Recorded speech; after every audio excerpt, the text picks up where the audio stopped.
আপনারা জানেন আগামীকাল আমাদের মাননীয় চিফ অ্যাডভাইজার মালয়েশিয়ায় স্টেট সফরে যাচ্ছেন এবং এটা খুবই আমাদের জন্য ক্রুশিয়াল একটা সফর। এটা 3 দিনের একটা সফর। এই 3 দিনের এই সফরের উপরে ওইখানে অনেকগুলো MOU সাইন হবে, অনেকগুলো এক্সচেঞ্জ হবে। তো এটার উপরে আমাদের যিনি ফরেন মিনিস্ট্রির ডিজি পাবলিক ডিপ্লোমেসি উইং আছেন উনি কথা বলবেন। তো তার আগে আমি একটু হালকা এ বিষয়ে বলে নিচ্ছি, সেটা হচ্ছে যে সেখানে যাওয়ার পরে আমাদের মূল যে ইয়েটা হচ্ছে যে মালয়েশিয়ার সাথে আমাদের সম্পর্কটা আরও গভীরতর আমরা করতে চাচ্ছি। মালয়েশিয়া আমাদের খুবই একটা important source of recruitment, overseas recruitment, এবং এই জায়গায় যে মালয়েশিয়ায় যে মাইগ্রেশনের আমরা যাতে তাদের সাথে আমাদের এমন একটা জায়গায় নিয়ে যেতে পারি যার জন্য মালয়েশিয়া যাতে বাংলাদেশের উপর থেকে তাদের সর্বোচ্চ সংখ্যক জনশক্তি বাংলাদেশের থেকে নেয়। তো এই বিষয়ে অনেকগুলো আলাপগুলো হবে এবং এইটার আলোকে কিছু এগ্রিমেন্টও সাইন হবে। ওইখানে ফোকাসটা ছিল, মূল ফোকাস হচ্ছে মাইগ্রেশনের বিষয় আলাপ। দ্বিতীয় ফোকাস হচ্ছে ইনভেস্টমেন্ট। আপনারা জানেন মালয়েশিয়ার ইকোনমি ইজ বুমিং, তাদের কোম্পানিগুলো অনেক বড়। তার মধ্যে বড় বড় যেগুলো কোম্পানি আছে যেমন আপনি ওদের প্রোটন হোল্ডিংস আছে, ওদের যে স্টেট, এটা সভারেন স্টেট ফান্ড যেটা খাজানা আছে, খাজানা, তারপরে ওদের পেট্রোনাস, ওদের যেটা স্টেট ওন যেটা পেট্রোলিয়াম কোম্পানি আছে, তাদের সাথে অনেকগুলো এদের যে যারা চিফ এক্সিকিউটিভ তাদের সাথে ওনার কথা হবে। এবং ওইখানে মালয়েশিয়ায় 13 তারিখে একটা বিজনেস কনফারেন্সে 13 তারিখে তো বিজনেস উনি ওইখানে বক্তৃতা করবেন 12 তারিখে, সরি। আর 13 তারিখে ওনাকে একটা মালয়েশিয়ার যেটা ন্যাশনাল ইউনিভার্সিটি কেবাংসাং মালয়েশিয়া, তার তরফ থেকে স্যারকে একটা অনারারি ডিগ্রি দেওয়া হবে। এবং ওই অনুষ্ঠানে আমরা আশা করছি আনোয়ার ইব্রাহিম মালয়েশিয়ার যিনি প্রাইম মিনিস্টার উনি থাকবেন, এবং মালয়েশিয়ার একজন সুলতান, আপনি জানেন মালয়েশিয়ার যে সুলতান যিনি কিং হন এটা একটা রোটেশন বেসিসে হয়, প্রভিন্সিয়াল যারা সুলতান তারাই একসময় যে কিং হন, তো একজন সুলতান থাকবেন। এছাড়া মালয়েশিয়ার প্রাইম মিনিস্টারের সাথে 12 তারিখে একটা বাইলেটারাল মিটিং আছে, সেটাও আমাদের জন্য খুবই ক্রুশিয়াল। তা আমরা আশা করছি মালয়েশিয়ার সাথে যে আমাদের সুসম্পর্ক আছে সেটা একটা নতুন উচ্চতায় অধিষ্ঠ হবে। এইটা আমাদের জন্য খুবই ইম্পর্টেন্ট। এবং সামনে আমরা মনে করছি যে, এবং ওইখানে আমাদের আনঅফিসিয়াল হিসাবে প্রায় 15 লক্ষ বাংলাদেশি থাকেন, তাদের পাসপোর্টের কিছু সমস্যা হয়, সেগুলো এই সফরে এই বিষয়ে মানে it will be look into. তো আমরা আশা করছি এটা একটা খুব গুরুত্বপূর্ণ সফর এবং খুব একটা সফর হবে। এবং এটার উপরে যে ডিটেলটা আমি আমাদের ডিজিপিডি উইং শাহ আসিফ রহমানকে বলবো, উনি এটার বিস্তারিত বলতে। ধন্যবাদ শ্রদ্ধেয় প্রেস সচিব মহোদয়কে। আপনারা ইতিমধ্যে জেনেছেন যে আগামী 11 থেকে 13 আগস্ট 2025 আমাদের মাননীয় প্রধান উপদেষ্টা মালয়েশিয়ায় দ্বিপাক্ষিক সরকারি সফর উপলক্ষে গমন করবেন। তো সেই উপলক্ষে আজকে আমাদের এই সংবাদ সম্মেলন। মালয়েশিয়ার প্রধানমন্ত্রী দাতো সেরি আনোয়ার ইব্রাহিমের আমন্ত্রণে মাননীয় প্রধান উপদেষ্টা ডক্টর মোহাম্মদ ইউনূস আগামী 11 থেকে 13 আগস্ট 2025 তারিখে মালয়েশিয়া সরকারি সফর করবেন। এ সফরে মাননীয় প্রধান উপদেষ্টার সাথে একটি উচ্চ পর্যায়ের প্রতিনিধি দল মালয়েশিয়া সফর করবেন। উক্ত প্রতিনিধি দলে মাননীয় পররাষ্ট্র উপদেষ্টা, প্রবাসী কল্যাণ ও বৈদেশিক কর্মসংস্থান বিষয়ক উপদেষ্টা, বিদ্যুৎ জ্বালানি ও খনিজ সম্পদ বিষয়ক উপদেষ্টা, জাতীয় নিরাপত্তা উপদেষ্টা, প্রধান উপদেষ্টার আন্তর্জাতিক বিষয়ক সংক্রান্ত বিশেষ দূত এবং উচ্চতর সরকারি কর্মকর্তাগুলো অন্তর্ভুক্ত রয়েছে। সাথে আপনার বিডার এক্সিকিউটিভ চেয়ারম্যান স্যারও সাথে সদস্য হিসেবে অন্তর্ভুক্ত আছেন। সফরের প্রথম দিনই আগামী 11 তারিখ মাননীয় প্রধান উপদেষ্টাকে গার্ড অফ অনারের মাধ্যমে অভ্যর্থনা জানানো হবে, স্বাগত জানানো হবে। এবং সেখানে মালয়েশিয়ার মিনিস্টার ইন ওয়েটিং হিসেবে তার হোম মিনিস্টার অর্থাৎ স্বরাষ্ট্রমন্ত্রী জনাব সাইফুদ্দিন বিন ইসমাইল ওনাকে স্বাগত জানাবেন। পরের দিন 12 আগস্ট 2025 পুত্রাজায়ায় মালয়েশিয়ার প্রধানমন্ত্রী কার্যালয়ে মাননীয় প্রধান উপদেষ্টা ও মালয়েশিয়ার প্রধানমন্ত্রীর মধ্যে একটি দ্বিপাক্ষিক বৈঠক অনুষ্ঠিত হবে। বৈঠকের পরপরই উভয় সরকার প্রধানের নেতৃত্বে প্রতিনিধি পর্যায়ে বৈঠক এবং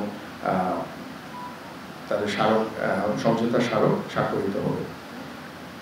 আমি এখন আপনাদেরকে যে যে সংশ্লিষ্ট বিষয়ে সমঝোতার স্মারক স্বাক্ষরিত হবে সেগুলো পড়ে শোনাচ্ছি। প্রতিরক্ষা সহযোগিতা, জ্বালানি বিষয়ক সহযোগিতা, ব্যবসায়িক কাউন্সিল গঠন LPCCI এবং NCCIM এর মধ্যে,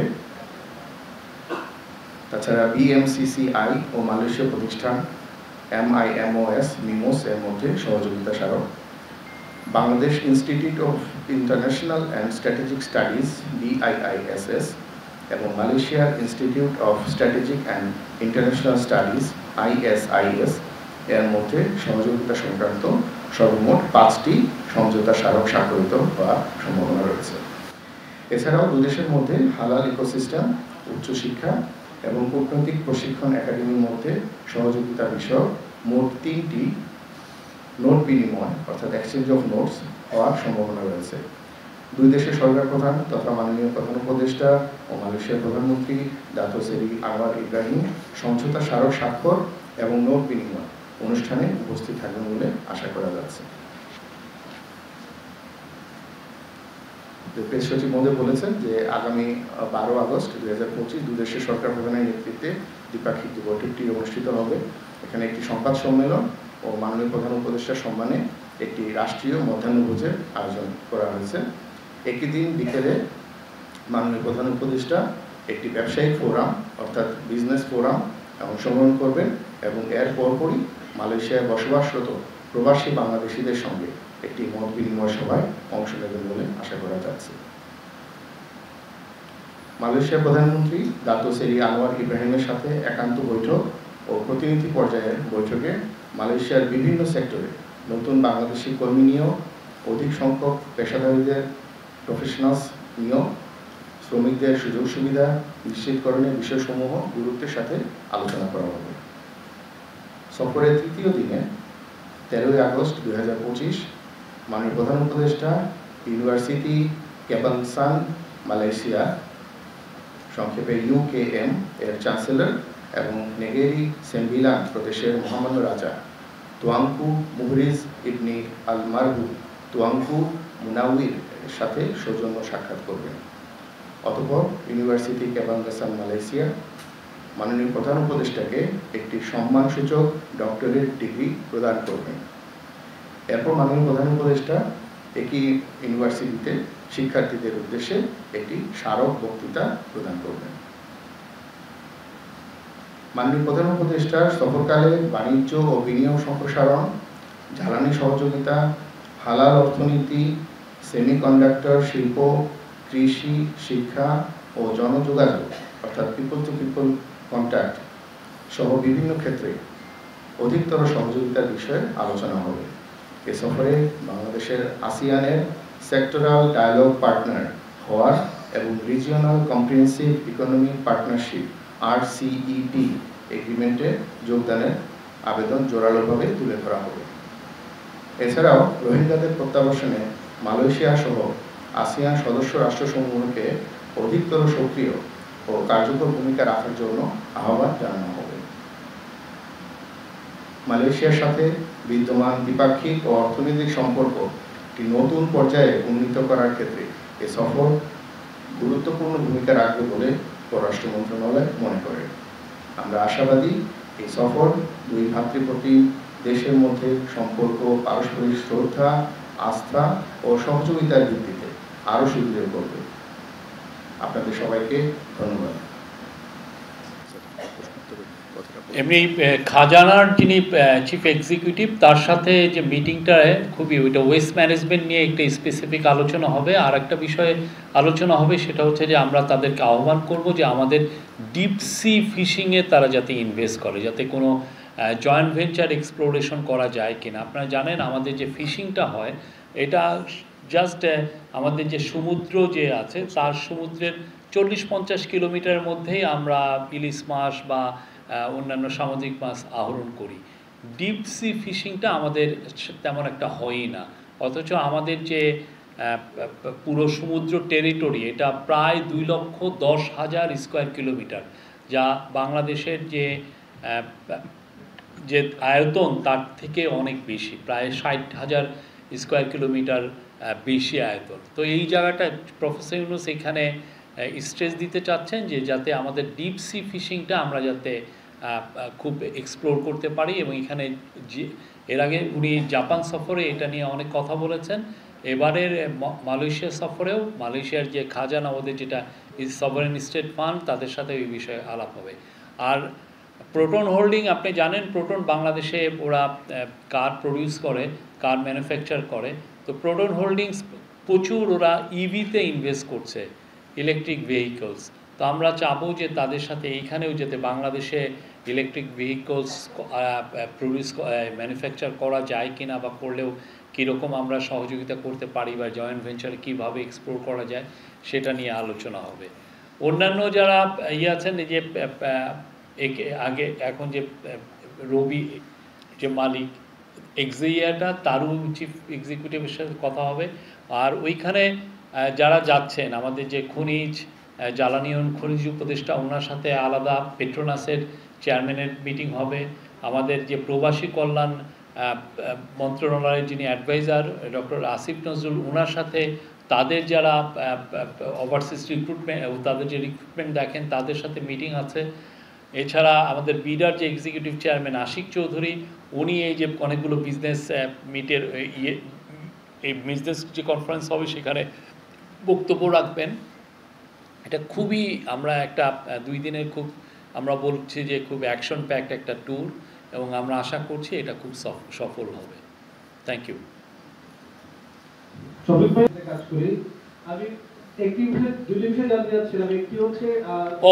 আরেকটা বিষয় হচ্ছে যে আমাদের দেশে প্রচুর ছেলে মেয়ে পড়তে যায়, কিন্তু যেটা হয় যে তাদের অনেক ক্ষেত্রে তাদের যেটা হাই এন্ড স্কিল জবের ক্ষেত্রে তাদের রিক্রুটমেন্টটা তেমন একটা হয় না। তো আমরা এই বিষয়টা নিয়েও আলোচনা হবে। আপনি জানেন মালয়েশিয়া কিন্তু সেমিকন্ডাক্টরে ওয়ান অফ দ্য খুব বুমিং একটা কান্ট্রি, যেখানে প্রচুর সেমিকন্ডাক্টর ওদেরকে tense of billions of dollar সেখানে ইনভেস্টমেন্ট হচ্ছে, এবং ওদের প্রতি বছর ওদের সেমিকন্ডাক্টর সেক্টরেই ইঞ্জিনিয়ার লাগছে হচ্ছে 5 থেকে 6,000।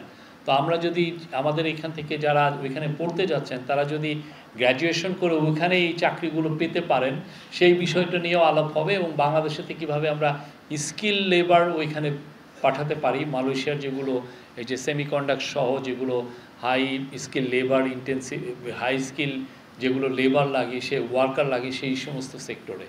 Thank you. আমার নাম মোহন, আমি একাধিক টিভিতে কাজ করি। আমি প্রথমেই জানতে চাচ্ছিলাম এই যে শ্রমবাজার নিয়ে মূলত আপনারা খুব গুরুত্ব দিচ্ছেন। এখানে বারবার দেখি যে মালয়েশিয়ার যে শ্রমবাজার সেখানে সিন্ডিকেটে আমিন সম্পর্কে একটি চক্রের নাম আসে, যাদের চোখে আসলে শ্রমবাজার চালু হওয়ার পরেও বিভিন্ন সমস্যার সৃষ্টি হয়, যার পরিপ্রেক্ষিতে বন্ধ হয়ে যায়। সেই বিষয়গুলো আসলে আলোচনার মাধ্যমে সমাধান করা যায় কিনা। আরেকটি বিষয় হচ্ছে যে সম্প্রতি আমাদের দেশের কয়েকজনকে তারা জঙ্গি সন্দেহে যে আটক করলো, সেই বিষয়গুলো নিয়ে আলোচনা হবে কিনা, এই দুটো একটা সমাধান আছে কিনা। মালয়েশিয়ান অফিসিয়ালদের সাথে অলমোস্ট সব বিষয় নিয়ে আলোচনা হবে। আর ওইখানে এই যে প্রথম প্রশ্নটা যেটা বললেন সেটা অনেকটা স্ট্রাকচারাল ইস্যু, এখানে অনেক বিষয় এখানে ইনভলভ। তো সেটা নিয়ে আমরা কিন্তু অনেক সিরিয়াসলি এটা ডক্টর আসিফ নজরুল প্রথম থেকে এটা নিয়ে লেগে আছেন, এবং এটা নিয়ে আমরা আশা করছি সামনে আরও আমরা একটু এইটা আরও একটা বেটার জায়গায় যাবে। আমি আলাউদ্দিন আলী কানুল্লাহ প্রতিবেদন বলছিলাম, কথা বলছিলাম। আচ্ছা, আর 2 দেশের যে পুলিশ চিফদের মধ্যে সিনিয়র পুলিশ অফিসিয়ালদের মধ্যে এক ধরনের কন্ট্যাক্ট আমরা সেট আপ হয়েছে, ইস্টাবলিশ হয়েছে, এবং এর ফলে এখন থেকে যে কোনো ধরনের এই যে ইনফরমেশনগুলো আসছে সেগুলো যাতে যাচাই বাছাই করা যায় এবং খুব দ্রুত ইনফরমেশন শেয়ার করা যায়, সেই বিষয়ে আমাদের আলোচনা হচ্ছে এবং একটা আমরা ক্লোজলি দুইটা দেশ কোঅপারেট করছে। জি ভাই, আমি আলাউদ্দিন আলী বলছিলাম কালবেলা পত্রিকা থেকে। কিছুদিন আগে গত এপ্রিল মাসে মালয়েশিয়ার গভর্নমেন্ট বাংলাদেশের প্রবাসী কল্যাণ বিষয়ক উপদেষ্টাকে একটা চিঠি দিয়েছে। সেখানে ওনারা বলেছেন যে 2022 থেকে 2024 সাল পর্যন্ত যেসব শ্রমিক বাংলাদেশ থেকে মালয়েশিয়া গিয়েছে তাদের বিষয়ে মানি লন্ডারিং এবং মানব পাচার একটা মামলা হয়েছে। ওই বিষয়ে ওরা বলছে যে অপ্রমাণিত যেসব মামলা আছে বা অভিযোগ আছে সেগুলি প্রত্যাহার না করলে ওরা শ্রম বাজার নিয়ে ভবিষ্যতে আগাবে না। এই বিষয়টা কোনো অগ্রগতি আছে কিনা? এই বিষয়ে মাননীয় মন্ত্রী আমার মনে হয় উনি, কেননা এই চিঠিটা যেহেতু আমি দেখিনি বা আদৌ চিঠিটা এসছে কিনা আমি যেহেতু দেখিনি, উনি এই বিষয়ে বলতে পারবেন। আমার মনে হয় যে ওনার সাথে কথা বললে হি উইল রেসপন্ড, মানে আমাদের মাননীয় অ্যাডভাইজার এখানে রেসপন্ড করবেন।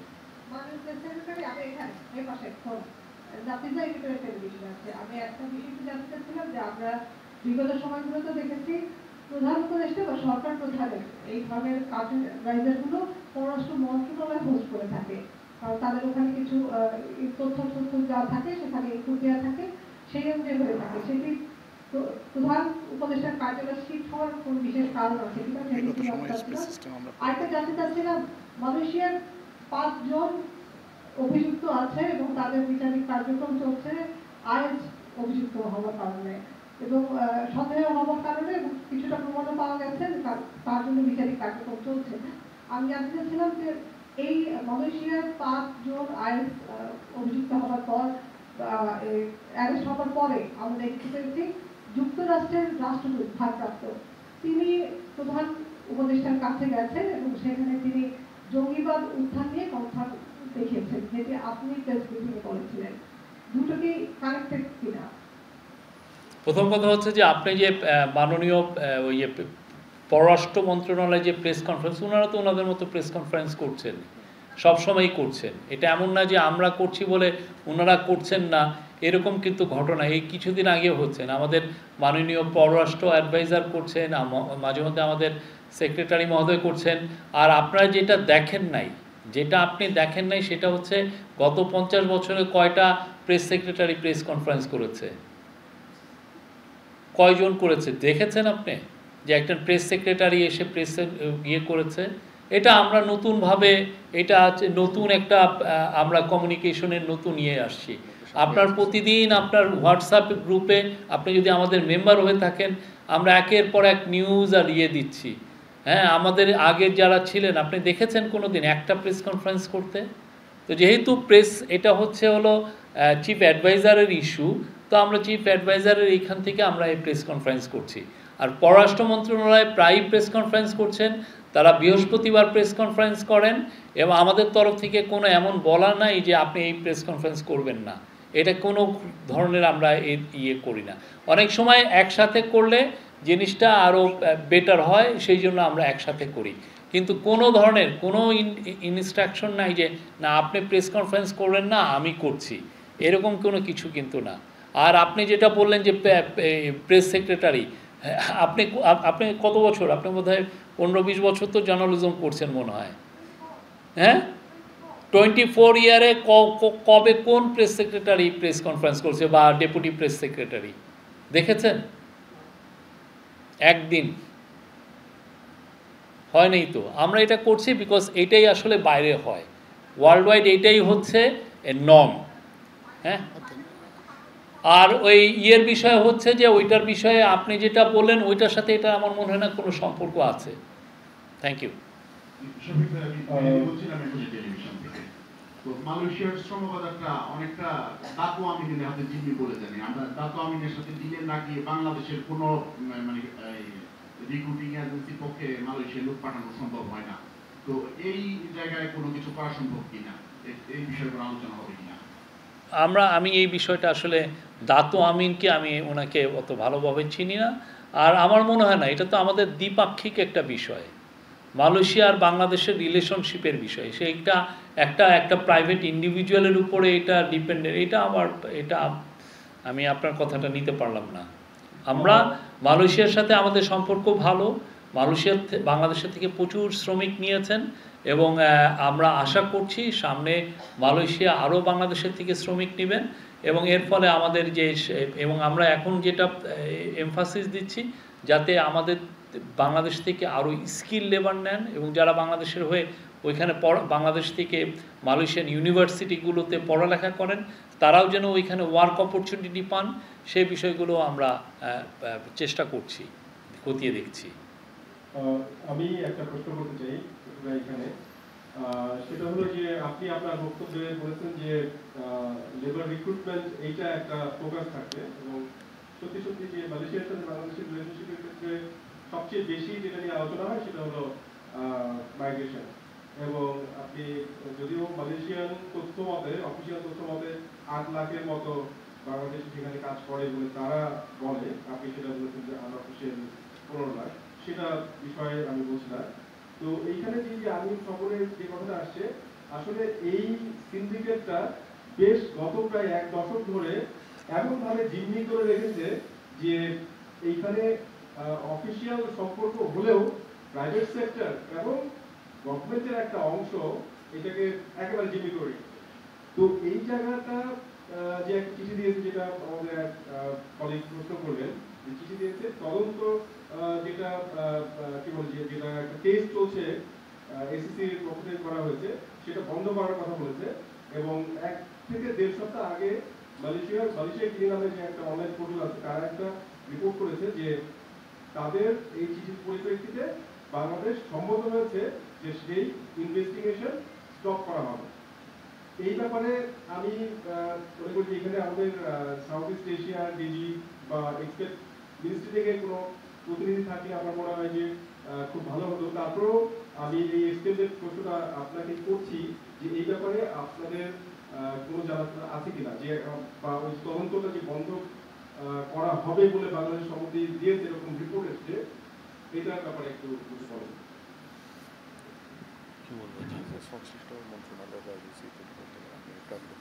আপনি, আমার মনে হয় যে এটা আরও আপনি এই পুরো বিষয়টা ফরেন মিনিস্ট্রির যারা সংশ্লিষ্ট অফিসিয়াল আছে তাদের সাথে আপনি একটু কথা বলেন। শফিক ভাই, আমার নাম মোস্তফা মল্লিক, আমি চ্যানেলে আছি। কয়েক বছর আগে যখন মালয়েশিয়া গিয়েছিলাম তখন তাদের মানবাধিকার কমিশনের চেয়ারম্যান আমাদের বাংলাদেশ থেকে যাওয়া গণমাধ্যম কর্মীদের কাছে বলছিলেন যে বাংলাদেশের একাধিক দণ্ডপ্রাপ্ত আসামি রয়েছেন যারা ফাঁসির অপেক্ষায় আছে এবং তারা যে লিগ্যাল যে সুবিধাটা সেটা তারা ওখানে পাচ্ছিল না। তো আমার প্রশ্নটা হচ্ছে যে এরকম আপনাদের কাছে কোনো তথ্য আছে কিনা, ওদের জেলে আমাদের মানে কারাগারে আমাদের কি পরিমাণ মানুষ আছেন এটা, আর হচ্ছে যে প্রত্যেকবারই এরকম প্রবাসীরা আশা করে থাকে যে সরকার প্রধান আসবে এবং তারপরে ওরা আমাদের হয়তো একটা সুযোগ দেবে যে তোমরা বৈধ হয়ে যাও, কিন্তু বারবারই অতীতের অভিজ্ঞতা হচ্ছে যে তারা মার খেয়ে যায়, তাদের এই আশা পূর্ণ হয় না। এবার এটা আপনারা কতটা মনে করছেন যে এটা হবে, অর্থাৎ তারা থাকার বন্দোবস্তটা তাদের হবে? আর একটা বাইরের প্রশ্ন, পুলিশদের জন্য ক্যামেরা কেনার কথা বলা হয়েছে, আজকে যেটা আপনারা জানিয়েছেন গতকালকে ছিল, এইটা যদি আমরা একটু বলতেন। ধন্যবাদ। প্রথম প্রশ্ন, এই যে 2-3টা কোশ্চেন করলে আমরা খেয়ে হারিয়ে ফেলি। প্রথম কোশ্চেনটা আপনার ছিল হলো দণ্ডপ্রাপ্ত আসামি। আমরা বলছি তো মালয়েশিয়ার সাথে আমাদের এবার খুব অনেক গভীর আলোচনা হবে, অনেক বিষয়ে আলোচনা হবে, এইটুকু আমরা বলতে পারি। আর একটা হচ্ছে যে আপনি সেকেন্ড কোশ্চেনটা বললেন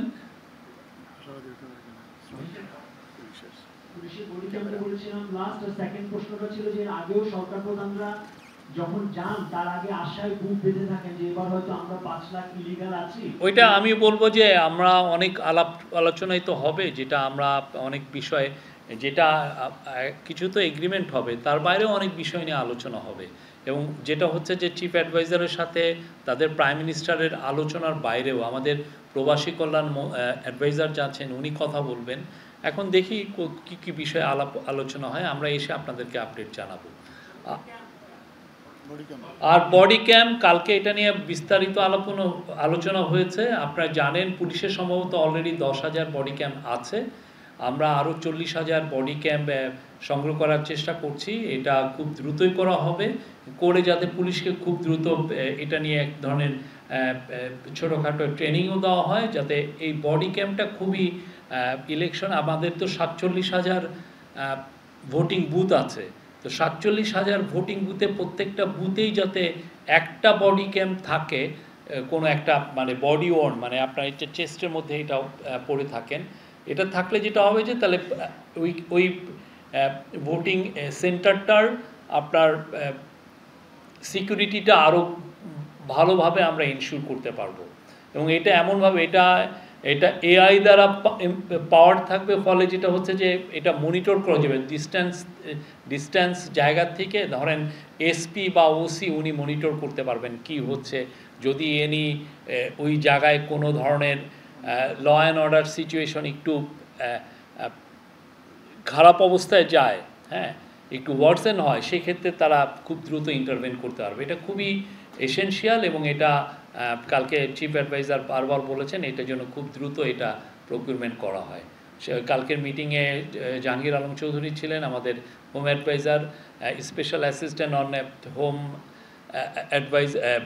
of chief adviser Khodabux Chowdhury ছিলেন, ফয়েজ তাইব আহমেদ ছিলেন।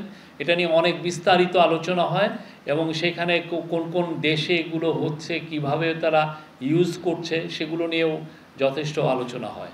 তা আমরা আশা করছি যে আমাদের তো মূল ফোকাসটা হচ্ছে ইলেকশন কিভাবে পিসফুল, ফ্রি অ্যান্ড ফেয়ার হয়, এবং যাতে বাংলাদেশের এই যে আজকে যেটা আসলো যে 12,60,00,000 ভোটার সবাই যেন খুবই উৎসবের সাথে ভোট দিতে পারেন তাদের পরিবার পরিজন নিয়ে, সেই জন্যই আমরা তাতে প্রত্যেকটা ইলেকশন সেন্টারের 47,000 প্রত্যেকটা যাতে আমরা সিকিউরিটি ইনশিওর করতে পারি, সেই জন্য এই বডি ক্যাম্প প্রকিউরমেন্ট করা হচ্ছে। আমার নাম বোরহানুল আশিকিন, আমি চ্যানেল 24 থেকে আছি। শুরুতেই বলা হলো যে রোহিঙ্গা প্রত্যাবাসন নিয়ে কথাবার্তা হবে, তো বিমস্টেক সামিটে বলা হয়েছিল যে 1 লাখের বেশি রোহিঙ্গা তারা প্রত্যাবাসনের যোগ্য। তো এইটা নিয়ে আসলে লেটেস্ট কোন আপডেট আছে কিনা, এটা একটা বিষয়। একটা বিষয় হচ্ছে সম্প্রতি আমরা বিবিসিতে দেখেছি যে কলকাতাতে আওয়ামী লীগের একটা অফিস স্থাপনের একটা খবর প্রকাশিত হয়েছে, তো এই বিষয়ে গভর্নমেন্টের অবস্থানটা। ধন্যবাদ। প্রথম বিষয়টা হচ্ছে যে রোহিঙ্গা নিয়ে 1,80,000 রোহিঙ্গাকে তারা বলেছে যে they are fit to return to their homeland. এই জায়গাটা ওরা আমাদেরকে, যখন বিমস্টেক সম্মেলনটা হলো তখন মায়ানমারের যিনি ফরেন মিনিস্টার তিনি আমাদের ন্যাশনাল সিকিউরিটি অ্যাডভাইজারকে জানিয়েছেন। তো সেটা একটা খুবই ভালো সংবাদ, কিন্তু এখনও রোহিঙ্গারা ওইখানে যাওয়ার মতো অবস্থা হয়েছে কিনা সেটা আমরা এখনও শিওর না, বিকজ আপনি জানেন যে ওইখানে একটা সিভিল ওয়ার চলছে, আরাকান আর্মির সাথে মায়ানমার মিলিটারির এক ধরনের ক্ল্যাশ চলছে, এবং ক্ল্যাশের ফলে রোহিঙ্গা জনগোষ্ঠী যারা ওইখানে আছেন তারা অনেকেই অনিরাপদ হয়ে গিয়েছেন।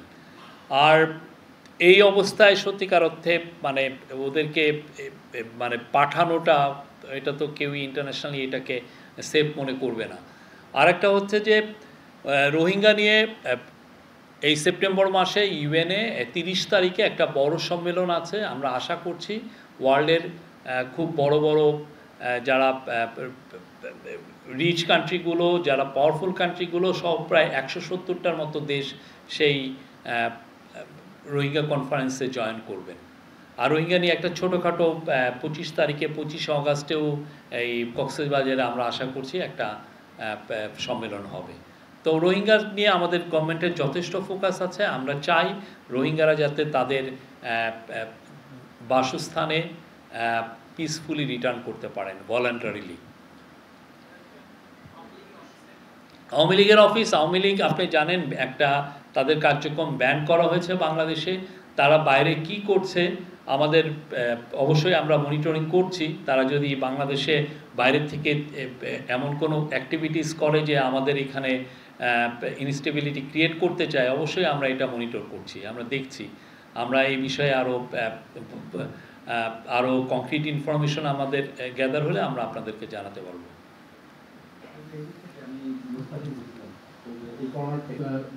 আপনি বলছেন ডিফেন্স কোঅপারেশনের কথা, কি ধারণা দিতেন যে কোন এরিয়াতে ডিসক্লোজ করার আগে স্বাক্ষর হওয়ার পরে এরিয়াগুলো সম্পর্কে যদি একটু ধারণা ডিফেন্স না, সিকিউরিটি কোঅপারেশন। আর ওভারসিজ রিক্রুটমেন্টের ক্ষেত্রে কোনো ধরনের ব্রেক থ্রু আপনারা আশা করতে গেলে এই সফরের মধ্যে থ্যাংক ইউ। প্রথমটা আমাদের যে ডিফেন্স কোঅপারেশন বা সিকিউরিটি কোঅপারেশন, সেটা আপনি আমরা যখন এটা সাইন হলে এটা এসে আমরা আপনাদেরকে ব্রিফ করতে পারবো এটার পুরো ডিটেলসটা। আর আরেকটা কি শেষ সেকেন্ড কোশ্চেনটা, সরি?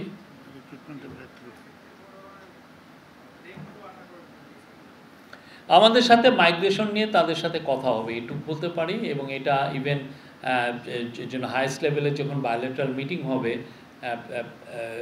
ডক্টর আনোয়ার ইব্রাহিম এবং আমাদের প্রফেসর মোহাম্মদ ইউনুসের সাথে আমরা মনে করছি যে এই বিষয়ে এই মাইগ্রেশনটা একটা ইম্পর্টেন্ট ইস্যু থাকবে এই আলোচনায়। আমি ইসরায়েলি সময়ের আলোতে কাজ করি। আমি একটা প্রশ্নই সবাই যেটা করছে ওটাই আবার করতে চাই, যে সবাই হোপ করছে যে মালয়েশিয়া যে সিন্ডিকেট বা সরকারের যে বৈধ এজেন্সিগুলো আছে সেখানে কোনো আসলে নির্দিষ্ট সংখ্যক এজেন্সি দায়িত্ব পাবে না, সবাই যে দায়িত্ব পায় তাহলে সিন্ডিকেট মুক্ত হবে। আই হোপ যে এই সফরে এটা আমরা নিশ্চিত করতে পারবো। আপনার আশাবাদটাকে আমি সালাম জানাই। Any other question? Thank you. Thank you.